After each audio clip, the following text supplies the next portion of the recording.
Hi, I'm going to talk to you about our Global Leaders, Ashburton Global Leaders Equity Fund. It's a portfolio that's dollar-based and domiciled out of Luxembourg. We've found a lot of appetite in South African space for this type of an equity portfolio.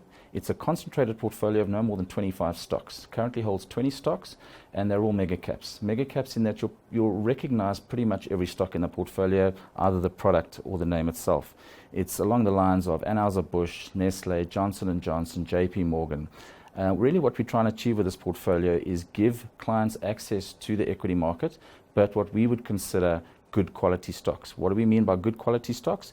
Cash buybacks, excess returns on cash, dividends and decent dividends and yields, and we're finding that South Africans gravitate towards this kind of a portfolio. That said, we've then created and launched a rand-based feeder version thereof on the 1st of April, and this gives South Africans the opportunity to invest in this portfolio through rands. The rand fund then feeds through into the principal fund, which is this dollar-based fund based out of Luxembourg. That said, what we try and do with this portfolio is give you diversification through various sectors. So we have exposure, for example, to consumer staples, information technology, financials, and we spread those 20 stocks through these 4 or 5 sectors, and that gives you a nice diversification factor. This is possibly the most defensive equity portfolio you're going to find in the markets.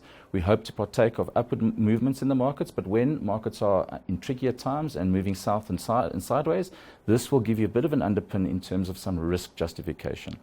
So if you're looking for exposure to equity markets, this is a vehicle that gives you that form of exposure into various stocks around the global markets that cover various sectors, and gives you a nice diversification in terms of revenue lines, dividends and incomes as mentioned, and is now accessible in rands.